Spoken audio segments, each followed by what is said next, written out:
How about this? Unbelievable. How about the I was talking to somebody. Oh! What a dish! There's some high. Valenciunas with the three. Lowry with a spin. G'day guys, Grazy here with another NBA season preview. Today we're looking at the Toronto Raptors. The Raptors are coming off a season where they led the NBA in wins in the regular season. 59 and 23, obviously earning them the number one seed. This also earned Dwayne Casey Coach of the Year. Then they rolled the Wizards in the first round and they ran into some guy named Lebron James in Cleveland in the second. They were swept. Dwayne Casey was sacked. He was replaced by Nick Nurse. In previous years, the Raptors may have just rolled this team back thinking they were good enough, but they've decided to stir the pot. They've traded franchise favourite Demar Derozan for last season's injury-plagued and at times just drama-filled Kawhi Leonard. We all know what Kawhi Leonard can do when healthy, and the Raptors are taking a big risk and they're betting big on Kawhi. The starters for the 2018-19 Raptors are looking like Kyle Lowry at the point guard, coming off a season in which he played 78 games, giving you just over 16 points, a tick under 7 assists, 5.5 boards, and shooting the three at 39.9%. Kyle's been rock solid for this team for a number of seasons now. After bouncing around early in his career, he's established himself as a very good point guard in this league, and he's been an excellent asset and leader of this Raptors squad. He'll be joined by Danny Green, who also came over in the Spurs trade. Danny came off a season in which he got 70 games, earned about 8.5 points, 3.5 rebounds. He can knock down the threes at 39%, and he's considered an elite defender.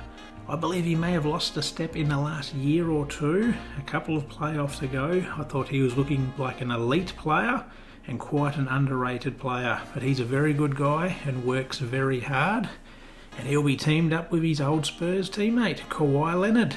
Kawhi coming off a bizarre season with injuries that were never really explained, and there seemed to be a lot of distrust on both sides between Kawhi and the Spurs. There were threats of Kawhi sitting out the season, and Popovich said he wouldn't trade him to the West. The drama is all over now, and he's with the Raptors. Kawhi only suited up for 9 games last year, and he was a shell of himself. 16 points a game, 4.5 rebounds, still picked up 2 steals a game. They're betting big that he's healthy. If Kawhi is healthy, that is a pretty decent front three for you. At the power forward, looks like Serge Ibaka is going to start there, coming off another 76 game season. Big Serge is at 12.5 points, 6 rebounds, 1.3 blocks, a staggering 0.8 assists. If you can get that ball in Serge's hands, it's unlikely he will find a teammate with it. He's developed a 3-point shot over the years, and he knocks them down at 36%. For the $21.5 million they're paying Serge, I think they'd like to see a few more blocks and a few more rebounds out of the big fella. Jonas Valanciunas will again take over at the 5, coming off a 77 game season, 12.5 points, 8.5 rebounds, 1 block. Very efficient scorer at 56%. I see games where I think he could be a real star in this league and take over. And then there are games where he's non-existent. He can pick up fouls early, and I think Jonas needs another big year to keep that starting position. The bench is headlined by youngster OG Anunoby.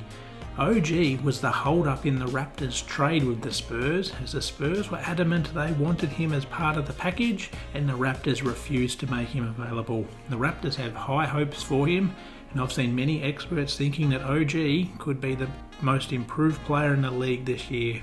He's an excellent athlete, and if you throw him out there with Kawhi Leonard, that's all of a sudden a pretty decent defensive duo, and they've got some serious length on that team. Pascal Siakim, he also fits that mould. He's a terrific athlete, can get up and down the court, and he's got that athletic wingspan, and he'll be able to shut people down. And then you've got the makings of a very long, young squad. For $2 million, they picked up a good backup centre in the Moose, Greg Monroe. Greg's career has just slowly tailed off year after year. There was serious argument over who would the Pistons keep. Would they keep Andre Drummond or Greg Monroe? Andre's thrived and Greg's career's just never been the same. He could get some minutes in Toronto with a chance to revitalise his career. Norm Powell, very good backup. He can come on and give you some points, he can handle the ball, he can do everything, and he doesn't make many mistakes. He's a rock solid player to have on that bench. Fred VanVleet.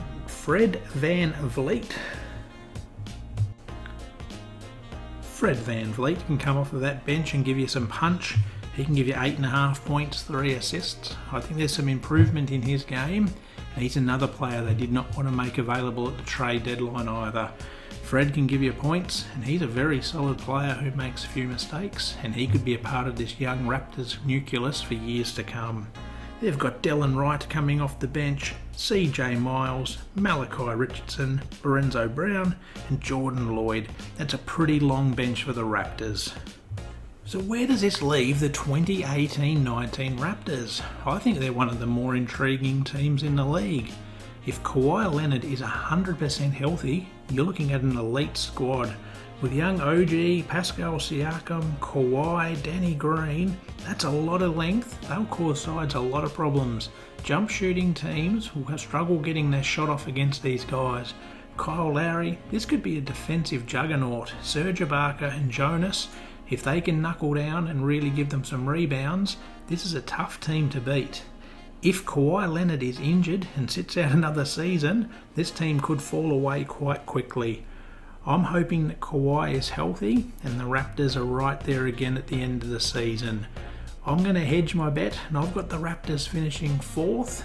If things go well, I don't think they're as good as the Celtics. I don't think they're quite as good as the Sixers. I'm high on the Sixers. A lot of people think the Raptors over the Sixers. And I'm a big fan of the Indiana Pacers. I think the Pacers' overall bench probably pushes the Raptors to the 4 seed. If Kawhi Leonard's healthy though, they can beat anybody.